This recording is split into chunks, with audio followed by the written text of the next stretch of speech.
Hi friends, இன்னைக்கு நம்ம வீடியோவில் என்ன பார்க்க போகிறோம் அப்படின்னா சுண்டக்காய் பற்றி தான் பார்க்க போகிறோம். சுண்டக்காவோட மருத்துவ குணங்கள் என்ன, இட்லி தோசை சாப்பாடுன்னு வச்சு சாப்பிடக்கூடிய சுண்டக்காய் பொடி எப்படி செய்யலான்றதான் இந்த வீடியோவில் நம்ம பார்க்க போகிறோம். சுண்டக்காய் மருத்துவ குணங்கள் நிறைஞ்ச ஒரு காய். இந்த சுண்டக்காயோட செடி, இலை, காய், மலர், தண்டு, வேர்னு அத்தனையுமே மருந்து பொருளாக பயன்படுத்தப்படுது. இது நாட்டு சுண்டக்காய், காட்டு சுண்டக்கான்னு 2 வகை இருக்குது. சுண்டைக்காயை பச்சையாகவும் சமைத்து சாப்பிடலாம், இல்லை காய வச்சும் சாப்பிடலாம். இந்த சுண்டைக்காயை அடிக்கடி உணவில் சேர்த்துக்கொள்றதுனால என்னென்ன நன்மைகள் கிடைக்குதுன்னு நம்ம இந்த வீடியோவில் பார்க்கலாம்.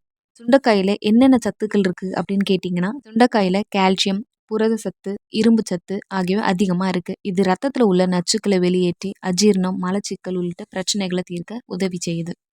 சுண்டைக்காயோட மருத்துவ குணங்களில் ஃபர்ஸ்ட் ஒன் ஜீரண ஆற்றலை மேம்படுத்தும். சுண்டைக்காயில் பினைல்கள், குளோரோஜெனின்கள் போன்ற ஆக்சினேற்ற பண்புகள் அதிகமாக இருக்குது. இது இரைப்பையில் ஏற்படும் அலர்ஜி மற்றும் கணையத்தில் ஏற்படும் புண்கள் ஆகியவற்றை குறைத்து வயிற்றில் அதிகப்படியான அமில சுரப்புகள் ஏற்படாமல் தடுக்குது. அது மட்டும் இல்லாமல் இதில் உள்ள அதிகப்படியான நார்ச்சத்து செரிமானத்தை எளிதாக்கி எடையையும் கட்டுக்குள்ளே வச்சிருக்க உதவி புரியுது. அடுத்து அனீமியாவை சரி செய்யும். சுண்டைக்காயில் அதிக அளவில் இருக்கும் இரும்பு சத்து இரத்த சிவப்பணுக்களோட எண்ணிக்கையை அதிகரிக்க செய்யுது. இதனால அனீமியான்னு சொல்லப்படக்கூடிய இரத்த சோகை ஏற்படாமல் தடுக்குது. ஏற்கனவே இரத்த சோகையால் பாதிக்கப்பட்டவங்க அடிக்கடி சுண்டைக்காயை உணவில் சேர்த்து வரதுனால இரத்த சோகை நீங்கி ரத்தத்தில் ஈமோக்ளோபினை அதிகரிக்க செய்யவும் இந்த சுண்டைக்காய் உதவி புரியுது. அடுத்து நீரிழிவை கட்டுக்குள்ளே வைக்குது. கிளைகோசைடுன்னும் ஆன்டி ஆக்சிடென்ட் சுண்டைக்காயில் அதிக அளவு நிறைஞ்சிருக்கு. இது சுண்டைக்காயில் உள்ள ஆன்டி ஆக்சிடென்ட்டுகள் இன்சுலின் உற்பத்தி மற்றும் குளுக்கோஸை உறிஞ்சுதலை கட்டுப்படுத்துது. அதனால் இரத்த சர்க்கரை அளவு திடீர்னு உயராமல் பார்த்துக்கொள்ளும். இந்த உயர் இரத்த குளுக்கோஸ் அளவை கட்டுப்படுத்த வாரத்தில் குறைஞ்சது 3 நாளாவது சுண்டைக்காயை உணவில் சேர்த்துக்கொள்ளணும். அடுத்து மாதவிடாயை சீர்படுத்த உதவுது. சுண்டைக்காயில் உள்ள சபோஜெனினும் ஸ்டீராய்டு ஹார்மோன் உற்பத்தினை சீராக்கி உடலோட மெட்டபாலிசத்தை சீராக்குது. ஹார்மோன் சமநிலையை சரி செஞ்சு ஒழுங்கற்ற மாதவிடாய் பிரச்சனையை சீர் செய்ய இந்த சுண்டைக்காய் உதவி புரியுது. நீர்க்கட்டி, தைராய்டு உள்ளிட்ட பல்வேறு பிரச்சனைகளால் ஏற்படும் சீரற்ற மாதவிடாய் பிரச்சனையை சரி செய்ய உங்களோட தினசரி உணவில் நீங்கள் சுண்டைக்காயை சேர்த்துக்கலாம். அடுத்து இதய ஆரோக்கியத்தை மேம்படுத்துது. சுண்டைக்காயில் அதிக அளவு புரதச்சத்து நிறைஞ்சிருக்கு.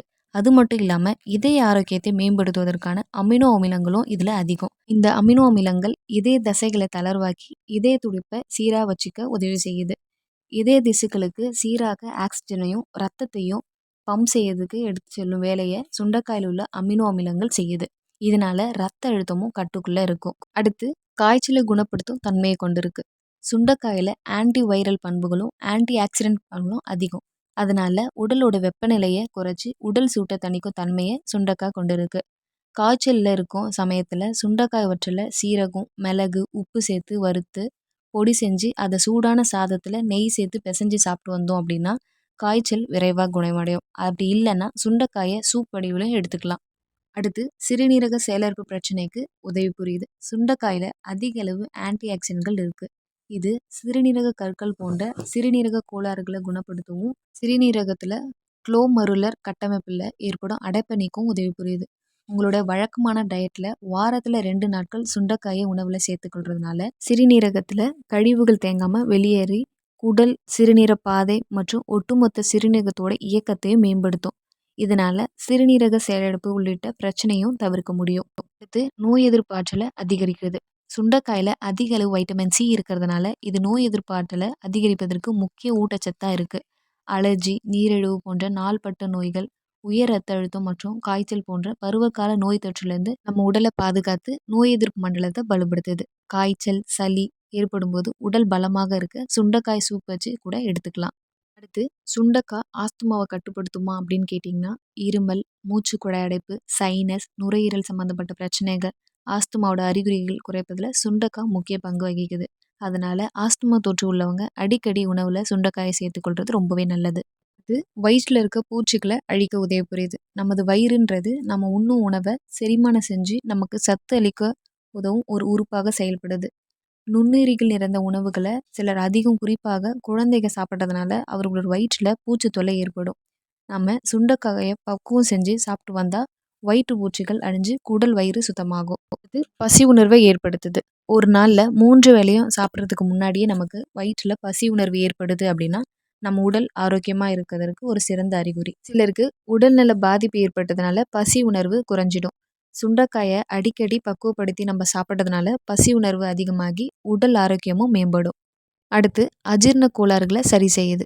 நம்ம கண்ட கண்ட நேரங்களில் அதிகமாக சாப்பிட்றதுனாலையும் எளிதில் செரிமானம் ஆகாத உணவுகளை இரவில் அதிகம் உட்கொள்றதுனாலையும் சிலருக்கு அஜீரணம் ஏற்படுது. இதை சரி செய்ய சுண்டக்காய் வற்றல் தூளை 2 சிட்டிகை அளவு எடுத்துக்கிட்டு 1 டம்ளர் மோரில் கலந்து பகலில் மட்டும் நம்ம குடிச்சு வந்தால் அஜீரண பிரச்சனை விரைவில் தீரும். அடுத்து சளி தொல்லைக்கு உதவி புரியுது. சுண்டைக்காய் உஷ்ணத்தன்மையை கொண்ட ஒரு காய் வகையை சேர்ந்தது. ஜலதோஷம் அப்படி இல்லைன்னா சளி பாதிப்புகள் ஏற்பட்டவங்க பிஞ்சு சுண்டைக்காயை சமைச்சு சுண்டைக்காயை காரக்குழம்பு செஞ்சு சாப்பிட்டு வந்தோம் அப்படின்னா தொண்டை பகுதி நெஞ்சு பகுதியில் ஏற்படும் சளிக்கட்டு குறையும். அடுத்து ரத்த சுத்திகரிப்புக்கு உதவி புரியுது. தினமும் நம்ம சாப்பிட்றது குடிக்கிறதுன்னு அனைத்து பொருளுமே மாசுக்கள் நிறைஞ்சிருக்கு. இந்த மாசு அல்லது நச்சுக்கள் அனைத்துமே நம்ம ரத்தத்தில் சேர்ந்து எதிர்காலங்களில் நமது உடல் நலத்துக்கு பல பாதிப்புகளை ஏற்படுத்துது. சுண்டைக்காய் குழம்பு வதக்கல் ஆகியவற்றை அடிக்கடி நம்ம சாப்பிட்டு வர்றதுனால ரத்தத்தில் இருக்கும் நச்சுக்கள் நீங்கி நம்ம ரத்தம் சுத்தமாக இருக்கும். அடுத்து எலும்புகள் உறுதியடை உதவி புரியுது. நமது உடலில் எலும்புகள் பலமாக இருக்க வேண்டியது ரொம்ப அவசியமானது ஒன்று. வயதாகும் காலத்தில் எலும்புகளோட உறுதித்தன்மை குறைஞ்சிக்கிட்டே வரும். சுண்டைக்காயில் கால்சியம் சத்து அதிகமாக இருக்கிறதுனால சுண்டைக்காய் குழம்பு வச்சு சாப்பிட்றதுனால நம்ம எலும்புகள் உறுதியடையும். இதுவரை நாம் சுண்டைக்காயோட மருத்துவ குணங்கள் என்னன்றதை பார்த்தோம். இப்போ நம்ம சுண்டைக்காய் வத்தல் பொடி எப்படி செய்யலான்றதை பார்ப்போம். சுண்டல் வத்தல் அப்படின்னு சொன்னால் வத்தலோ அப்படி இல்லைன்னா புளிக்குழம்போ சேர்த்து சாப்பிட்டுருப்போம். ஆனால் இந்த மாதிரியான சுண்டல் வத்தல் பொடி சூப்பராக இருக்கும். இந்த சுண்டல் வத்தல் பொடி உடலுக்கு ரொம்பவே நல்லது. இதை ஒரு முறை செஞ்சோம் அப்படின்னா குறைஞ்சது ஒரு 6 மாதம் கெட்டு போகாமல் வச்சு சாப்பிடலாம். இந்த பொடி எப்படி செய்யலான்றதை பார்ப்போம். இந்த சுண்டல் வத்தல் செய்ய தேவையான பொருள்: சுண்ட வத்தல், உளுத்தம்பருப்பு, கடலைப்பருப்பு, எள்ளு, உப்பு, சீரகம், மிளகு, பெருங்காயம், கருவேப்பிலை, புளி, வெல்லம். சுண்ட வத்தல் பொடியை எப்படி செய்யலான்னு செய்முறையை பார்ப்போம். சுண்ட வத்தலை ஒரு கப் அளவு எடுத்து நல்லா வெயிலில் காய வச்சு எடுத்துக்கோங்க. அடுத்து ஒரு திக்கான பாத்திரத்தில் முதல்ல காய வச்சு எடுத்த சுண்ட வத்தலை சேர்த்து நல்லா வறுத்துக்கோங்க. வறுத்த சுண்ட வத்தலை ஒரு தட்டுக்கு மாற்றிக்கோங்க. அடுத்து ஒரு கப்பு கருப்பு உளுந்தை சேர்த்து நல்லா வறுத்து எடுத்துக்கோங்க. உளுந்து வறுக்கிறப்ப நல்லா வாசம் வர ஆரம்பிக்கிறப்ப அதை வேற தட்டுக்கு மாற்றிக்கோங்க. அடுத்து அரை கப்பு கடலைப்பருப்பை சேர்த்து வறுத்துக்கோங்க. கடலைப்பருப்பு நல்லா செவந்து வரப்ப அதையும் வேற தட்டுக்கு மாற்றிக்கோங்க. அடுத்து 10 வரமிளகா மற்றும் தேவையான கல்லுப்பை சேர்த்து வறுத்துக்கோங்க. வரமிளகா உங்கள் காரத்துக்கு ஏற்ற மாதிரி சேர்த்துக்கோங்க. அடுத்து இது கூடவே 2 ஸ்பூன் சீரகம், 2 ஸ்பூன் மிளகு, 50 கிராம் பெருங்காய கட்டியை சேர்த்துக்கோங்க. அடுத்து கருவேப்பிலையை காய வச்சதை அதே கடாயில் சேர்த்து ஒரு நெல்லிக்காய் அளவு புளியை சேர்த்து வெல்லத்தையும் சேர்த்து வறுத்து எடுத்துக்கோங்க. இந்த வறுத்து எடுத்த பொருளை நல்லா ஆற வச்சு அதுக்கப்புறம் ஒரு மிக்ஸி ஜாரில் மாற்றி அரைச்சி எடுத்துக்கோங்க. இந்த பொடியை நல்லா கொரகொரப்பாக அரைச்சி ஆற வச்சு அந்த பொடியை ஒரு கண்ணாடி பாட்டிலில் சேர்த்து நல்லா டைட்டாக மூடி வச்சுக்கோங்க. இந்த பொடியை குறைஞ்சது 6 மாதம் வரைக்கும் பயன்படுத்தலாம். இந்த சுண்ட வத்தல் பொடியை இட்லி தோசைக்கு சேர்த்து சாப்பிடலாம். அப்படி இல்லைன்னா சூடான சாதத்தில் பொடியை சேர்த்து நெய்யை விட்டு சாப்பிட்டோம் அப்படின்னா ருசி அருமையாக இருக்கும்.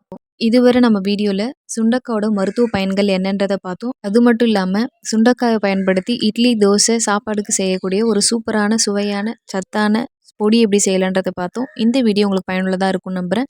பிடிச்சிருந்தால் லைக் பண்ணுங்கள், ஷேர் பண்ணுங்கள், கமெண்ட் பண்ணுங்கள், மறக்காமல் சப்ஸ்கிரைப் பண்ணுங்கள். இதே மாதிரி அடுத்த வீடியோவில் சந்திப்போம். நன்றி.